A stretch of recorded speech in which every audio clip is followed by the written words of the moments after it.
집값 급등에 따른 피로감과 금리 인상, 종합부동산세 과세 등의 영향으로 부동산 시장 매수 심리가 얼어붙고 있습니다. 서울 아파트 매매 수급 지수가 2주 연속 기준선을 밑돌았습니다. 주택을 팔려는 사람이 사려는 사람보다 많았다는 뜻인데요. 한국부동산원에 따르면 이번 주 서울의 아파트 매매 수급 지수는 98.6으로 지난주 99.6보다 1포인트 하락하며 2주 연속 기준선 100을 밑돌았습니다.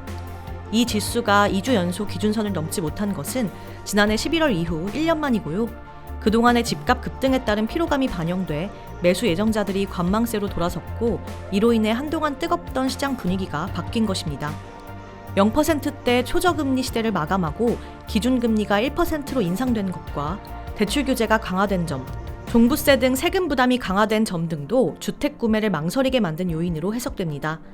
매매 수급 지수는 0에서 200 사이에서 0에 가까울수록 팔려는 매도자가 사려는 매수자보다 많은 상황을, 200에 가까울수록 매수자가 매도자보다 많은 상황을 뜻합니다. 특히 서울 매매 시장이 전반적으로 위축된 가운데 고가주택이 많은 동남권, 노원, 도봉, 강북구 등이 포함된 동북권, 양천, 강서구 등이 포함된 서남권 등이 모두 지난주보다 하락했고요. 용산, 종로, 중구가 있는 도심권만 유일하게 100.7로 100 이상을 유지했습니다.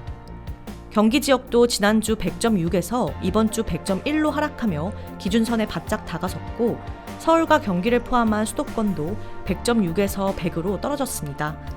대구 지역은 이번 주 추가 하락하며 89.6까지 떨어졌고, 세종 지역도 지난주보다 3.2포인트 떨어져 94.2를 기록했습니다. 부산은 지난주 102에서 이번 주 99.1로 떨어지며 기준선을 밑돌았습니다. 함영진 직방 빅데이터 랩장은 기준금리 인상은 가계부채 증가속도 조절을 목적으로 한 10월 가계대출 규제책과 금융권의 대출한도 축소 움직임과 맞물리며 부동산 구입 심리를 제약하고 주택 거래량을 감소시킬 것이라며, 내년 대출 규제가 한층 강화될 예정인데다 자산시장의 유동성 축소가 본격화된다면 주택시장의 매매가격 상승 속도가 둔화될 가능성이 있다라고 말했습니다. 김균태 주택도시금융연구원 연구위원도 최근 펴낸 통화정책 정상화의 주택시장 영향 보고서를 통해 우리나라 가계부채와 주택가격은 향후 금리 인상에 매우 취약한 상황이라며, 금리 인상은 주택가격 하방 압력 요인으로 금리 상승으로 인한 주택가격 조정 가능성이 있다라고 말했습니다.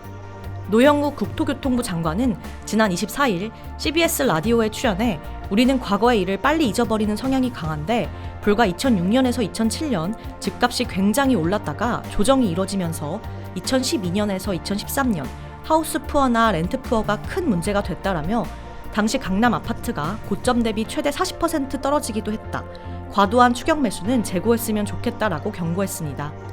반면 일각에서는 여전히 금리가 낮은 수준인데다 공급 부족 이슈 등이 주택시장에 영향을 미치기 때문에 당장 집값 조정 가능성이 낮다는 분석도 나옵니다. 이은영 대한건설정책연구원 책임연구원은 금리와 주택가격은 일관된 관계를 보이는 것이 아니고 주택가격에는 여러 요인이 작용한다라며, 금리를 올리면 집값을 잡을 수 있다는 주장은 실제로는 현실과 거리가 있는 단순 논리라고 말하기도 했는데요. 정말 이제는 집값 조정이 본격화되는 걸까요? 아니면 여전한 공급 부족 이슈와 여러 요인들로 집값 상승세가 이어질까요? 귀추를 주목해 봐야겠습니다. 이상 바른부동산 뉴스였습니다. 좋아요와 구독 부탁드립니다. 감사합니다.